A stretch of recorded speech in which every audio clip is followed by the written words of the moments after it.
আসসালামু আলাইকুম, সবাইকে স্বাগত জানাচ্ছি গ্লোবাল ভিউজে।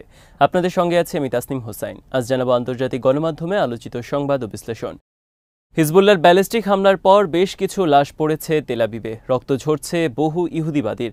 অন্ধকারে নিমজ্জিত শহরে বিস্ফোরণের পর বিস্ফোরণের বিকট শব্দে প্রাণভয়ে ছোটাছুটি আর কান্নাকাটি করছেন তেল আবিবের বাসিন্দারা। হামলা হয়েছে ইসরায়েলের আরও বহু সামরিক অবস্থানে। যথারীতি শত্রু সেনাদের ওপর প্রচণ্ড আঘাত হেনেছেন ফিলিস্তিনি যোদ্ধারা। ইসরায়েলি মিডিয়া বলছে আহত সেনাদের চিকিৎসা দিতে হিমশিম খাচ্ছে হাসপাতালগুলো। এদিকে ইসরায়েলের পার্লামেন্টে নেতানিয়াহুকে সিরিয়াল কিলার বলেছেন এক এমপি। এই জটিল পরিস্থিতিতে লেবাননে ছুটে এসেছেন মার্কিন দূত। ইসরায়েলের হয়ে যুদ্ধবিরতির চেষ্টা চালাচ্ছেন তিনি। আল মায়াদিনের খবরে বলা হয়, সোমবার তেল আবিব সহ ইসরায়েলের বিভিন্ন স্থানে সামরিক অবস্থানগুলোকে লক্ষ্য করে বেশ কিছু শীর্ষস্তরের হামলা চালিয়েছে হিজবুল্লাহ। ইসরায়েলি সেনাবাহিনী জানিয়েছে, তেল আবিবের অন্তত 4টি জায়গায় বেশ কিছু উন্নত মানের ব্যালিস্টিক ক্ষেপণাস্ত্র দিয়ে হামলা চালানো হয়। এতে কয়েকটি স্থানে বড় ধরনের ক্ষয়ক্ষতি এবং বিদ্যুৎ বিভ্রাটের ঘটনা ঘটে। বন্ধ হয়ে যায় ইসরায়েলের সবচেয়ে ব্যস্ততম বিমানবন্দর বেন গুরিয়নের কার্যক্রম। জানা গেছে, হামলায় অসংখ্য মানুষ আহত হয়েছেন। প্রাথমিকভাবে 2 জনের প্রাণহানির খবর নিশ্চিত করা গেলেও হতাহতের চূড়ান্ত সংখ্যা প্রকাশ করেনি ইসরায়েল। একটি ইসরায়েলি মিডিয়া আউটলেট জানিয়েছে, লেবানন থেকে ছোড়া যে ক্ষেপণাস্ত্রগুলো তেল আবিবে পড়েছে তার নাম ফাতে 110। উল্লেখযোগ্য ধ্বংসাত্মক শক্তিমাত্রার জন্য পরিচিত এই surface to surface missile 10 metre মার্জিনের মধ্যে নিখুঁতভাবে আঘাত হানতে পারে। এটি সাধারণত গুরুত্বপূর্ণ লক্ষ্যবস্তুতে আঘাত হানার কাজে ব্যবহৃত হয়। ইসরায়েলি মিডিয়া বলেছে, তেল আবিব এলাকার কেন্দ্রীয় শহর রামাত গানে ক্ষেপণাস্ত্র আঘাত হানার সঙ্গে সঙ্গে এলাকাটি অন্ধকারে নিমজ্জিত হয়। আগুনও ছড়িয়ে পড়ে। আগুন নেভাতে অনেক দমকল কর্মী মোতায়েন করা হয়। তেল আবিবের পূর্বে বনি ব্রাকের একটি বাসেও আগুন ধরে যায়। একটি মিসাইল বাসটিতে সরাসরি আঘাত হানে। এই ক্ষেপণাস্ত্রগুলো প্রতিহত করতে চরমভাবে ব্যর্থ হয় ইসরায়েলের আকাশ প্রতিরক্ষা ব্যবস্থা। মধ্যরাতে ইসরায়েলের কিরিয়াত শমোনা বসতিতে শত্রু সেনাদের উপর এক ঝাঁক রকেট নিক্ষেপ করে দিনের হামলা শুরু করে হিজবুল্লাহ। এরপর দক্ষিণ লেবাননের খিয়ামে দখলদার সেনাদের উপর 4 দফা রকেট হামলা চালানো হয়। সকালে রকেটের ব্যারেজ নিক্ষেপ করা হয় গোরনোত হাগাগিল বসতিতে। এ সময় তারা অধিকৃত আক্কায় গোলানি ব্রিগেড কমান্ডের প্রশাসনিক হেডকোয়ার্টার তথা স্ট্রাগা ঘাঁটিতে রকেট ব্যারেজ দিয়ে আঘাত হানেন। এরপর ইয়ারা ব্যারাকে ওয়েস্টার্ন ব্রিগেড কমান্ডের নবনির্মিত হেডকোয়ার্টারে ড্রোনের একটি স্কোয়াড্রোনের মাধ্যমে 2 দফা হামলা চালানো হয়। ড্রোনগুলো লক্ষ্যবস্তুতে নিখুঁতভাবে আঘাত হানে বলে জানিয়েছে হিজবুল্লাহ। দুপুরে খিয়াম শহরের পূর্বে ইসরায়েলি সেনাদলকে লক্ষ্য করে আরেক ঝাঁক রকেট নিক্ষেপ করা হয়। কিছুক্ষণ পর রকেটের ব্যারেজ পাঠানো হয় মালত, তার শিহা, হোসেন ও কিরিয়াত শমোনা বসতিতে। এসব হামলায় সীমান্ত এবং ইসরায়েলের অভ্যন্তরে সেনা অবস্থানগুলোর উল্লেখযোগ্য ক্ষয়ক্ষতি হয়েছে বলে জানিয়েছে ইসরায়েলি সংবাদ মাধ্যমগুলো।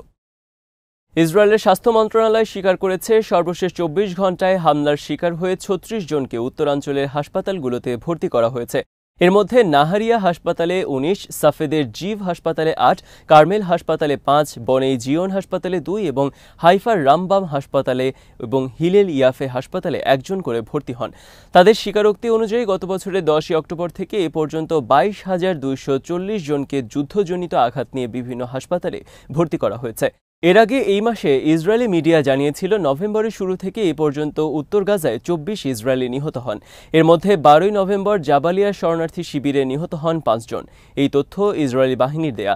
প্রতিরোধ গোষ্ঠীগুলো বলছে, যুদ্ধে হতাহত ইসরায়েলি সেনা সংখ্যা এর চেয়ে অনেক বেশি। হামাসের সামরিক শাখা আল কাসাম ব্রিগেডস জানিয়েছে, সোমবার তাদের যোদ্ধারা উত্তর গাজার বেইত লাহিয়ায় ইসলামিক অ্যাসোসিয়েশন এলাকায় ইয়াসিন শেলের মাধ্যমে একটি ইসরায়েলি মার্কাভা ট্যাঙ্কে আঘাত হেনেছেন। এই সময় দখলদার সেনার একটি পদাতিক ইউনিটকে অ্যান্টি পার্সোনেল শেল দিয়ে সফলভাবে আঘাত করেন তারা। তাছাড়া বেইত লাহিয়ার আল জাওয়ানি এলাকায় কাসামের স্নাইপারদের হাতে গুলিবিদ্ধ হন 5 ইসরায়েলি সেনা। এদিকে ইসলামিক জিহাদের আল কুদস ব্রিগেডস জানিয়েছে, সোমবার তারা বেইত লাহিয়ার অগ্রসরমান দখলদার বাহিনীর এবং তাদের গাড়িগুলোকে 60 mm মর্টার শেল দিয়ে আঘাত করেন। এর পশ্চিমে আত্রা এলাকার 5th লটের কাছে তাকিব বোমা দিয়ে ইসরায়েলের একটি সামরিক যান ধ্বংস করেন তাদের যোদ্ধারা। দক্ষিণ রাফায় ফিলিস্তিন মিশর সীমান্ত বরাবর অবস্থান নেওয়া দখলদার সেনা দলের উপর বিপুল পরিমাণ মর্টার শেল নিক্ষেপ করে ইসলামিক জিহাদের এই সামরিক শাখা। ইসরায়েলের পার্লামেন্টে নেতানিয়াহুকে সিরিয়াল কিলার বলেছেন এক এমপি। গাজা যুদ্ধ নিয়ে ইসরায়েলিদের মধ্যে ক্রমবর্ধমান ক্ষোভের কথা তুলে ধরে নেতানিয়াহু ভর্ৎসনা করেন তিনি। নেতানিয়াহুকে সিরিয়াল কিলার বলার পর এমপি আইমন ওদেহকে মাইক্রোফোনের কাছ থেকে সরিয়ে নেওয়া হয়। খবরে বলা হয়, হাসাশতাল লিস্টের এই নেতা সোমবার পার্লামেন্টে জ্বালাময়ী বক্তৃতা দেন। পার্লামেন্টে উপস্থিত নেতানিয়াহুর দিকে চোখ রেখে তিনি বলেন, শান্তির সিরিয়াল কিলার হিসেবে অভিযুক্ত করেন তাকে। ওদেহ বলেন, বেনিয়ামিন নেতানিয়াহু আপনার যুদ্ধ ব্যবস্থা গাজার 17,385 শিশুকে হত্যা করেছে, যাদের মধ্যে 825 শিশুর বয়স 1 বছরেরও কম। এতিম হয়েছে 35,055 শিশু। তিনি বলেন, এই শিশুদের রক্ত আপনাকে তাড়া করবে। আপনি জানেন না আপনার নির্লজ্জতা কোথায় গিয়ে ঠেকেছে। আপনি এখনো অবাক হচ্ছেন কিভাবে আপনি আন্তর্জাতিক অপরাধ আদালতে অভিযুক্ত হলেন। ওই এমপি নেতানিয়াহুর কাছে গাজা যুদ্ধ নিয়ে তার ভিশন জানতে চান। ওদের এক্সে শেয়ার করা এক ভিডিওতে দেখা গেছে, বক্তব্যের সময় ইহুদিবাদী এমপিরা চিল্লাচিল্লি শুরু করেন এবং 3 জন গিয়ে মাইক্রোফোনের কাছ থেকে তাকে সরিয়ে নেন।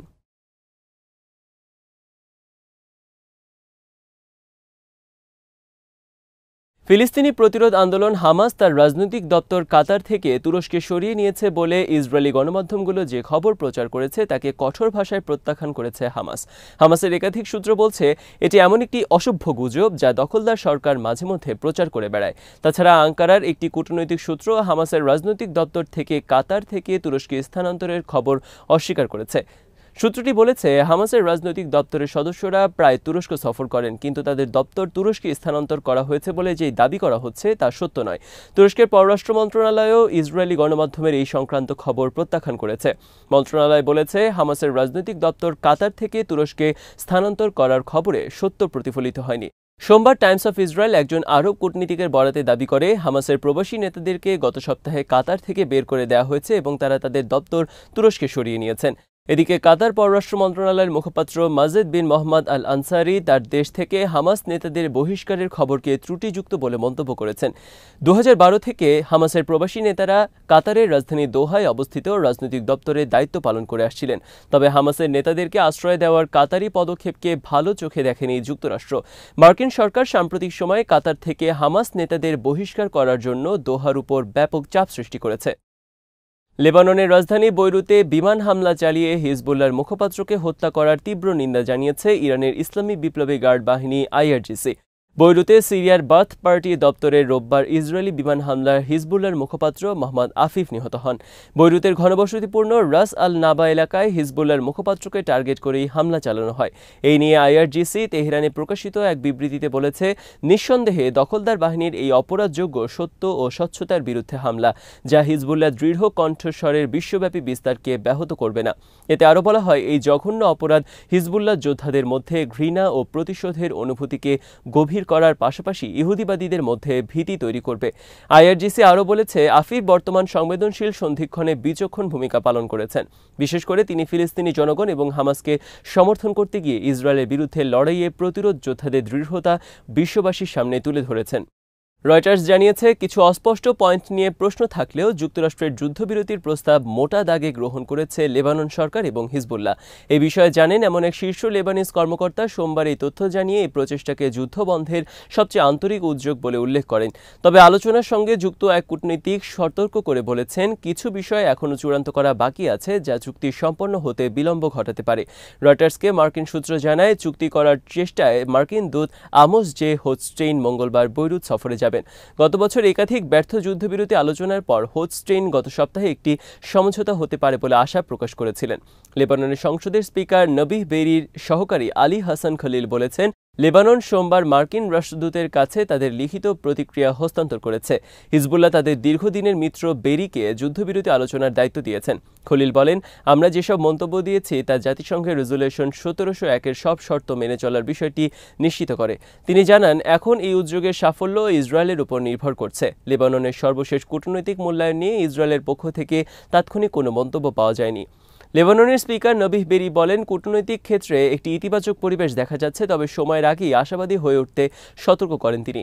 লেবাননের প্রধানমন্ত্রী নাজিব মিকাতি বলেছেন, মার্কিন সমর্থিত যুদ্ধবিরতি প্রস্তাবের কয়েকটি অস্পষ্ট পয়েন্টের ব্যাখ্যা চান তারা, তবে খসড়া চুক্তির বড় অংশ নিয়ে তারা একমত। ধারণা করা হচ্ছে মার্কিন দূতের সঙ্গে বৈঠকে পয়েন্টগুলো নিয়ে বিস্তারিত আলোচনা হবে।